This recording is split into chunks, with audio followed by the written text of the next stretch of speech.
I don't manage that.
Should be, well, it's a little loud. We need a mic. Yes, well, there are mics here. Is that mic on as well?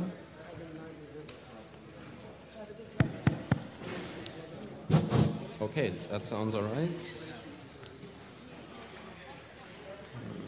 Okay. Could everyone start finding some seats, please? We would like to begin the debate, I guess.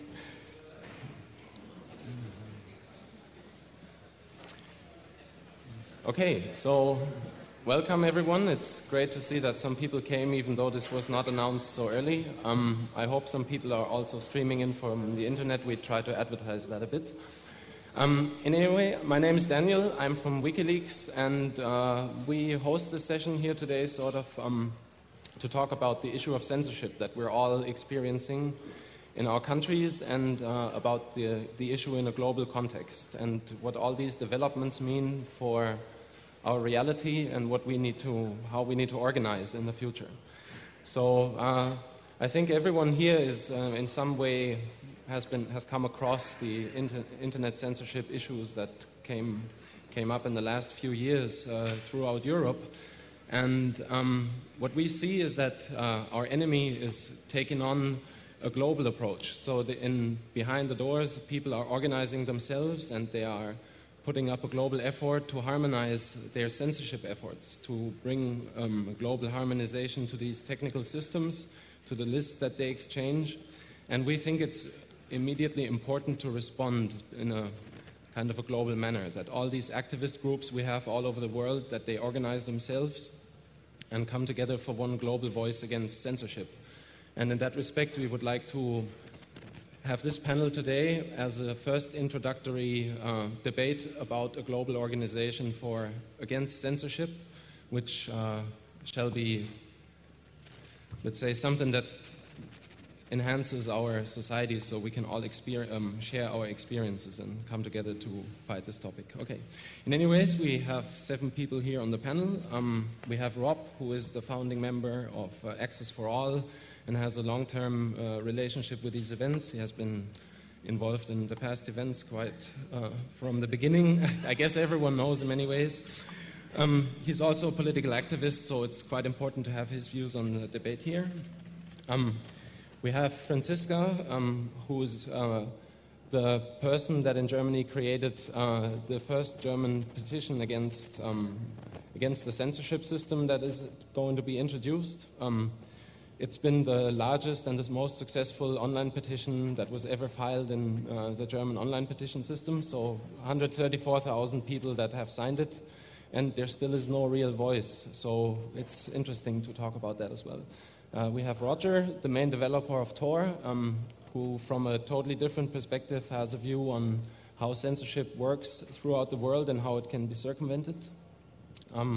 We have Karen, who is very familiar with censorship, for example, via Scientology, legal efforts to suppress information in this world. She has had a 10-year struggle against Scientology on a legal level. So We have Padelun, who is a long-term German activist for privacy.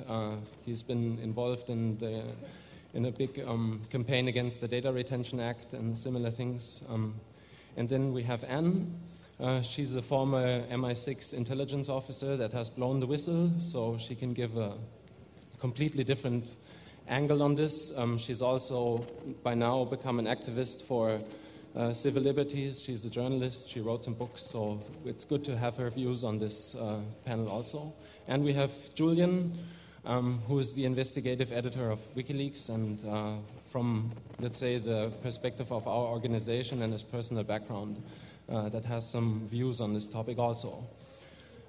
We would like to structure this debate so that every panelist can make a quick introduction of around 3 to 4 minutes of his views on the topic, on why it is important, what the angles are. And then we would like to open up the debate for everyone in the audience. So you can ask questions, make suggestions, talk about certain angles of this problematic that we're facing. So thanks, and I guess I'll pass the mic to Rob. No, okay, well, okay, just as you feel comfortable. I wasn't really prepared to hold a speech here. I guess one of the points that I think about a lot when I think about censorship is that we may be over-focusing on technical systems and technical ways to circumvent censorship. Our movement is continuously telling people that we have all these cool technologies that make it completely impossible for people to commit censorship or to suppress our words or to even find out who we are, anonymity.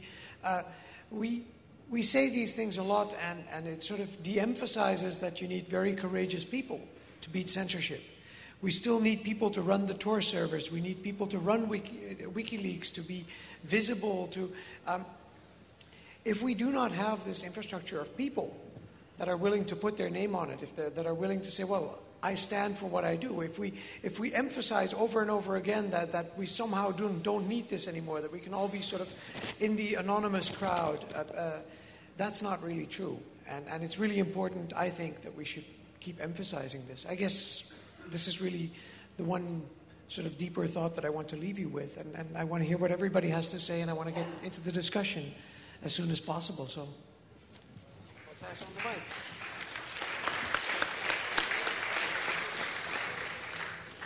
Yeah, hi.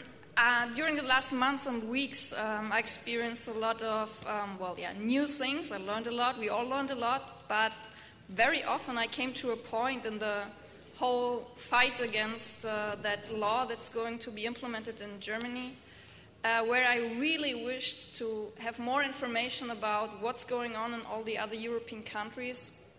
Where are those people in France and Italy and Spain, all over the world, that had already those fights, that have the experiences that could have helped us? And there are so many topics coming up that we can already see, and every one of us knows probably what the next steps are that all of our governments will take. And I think it's really important for us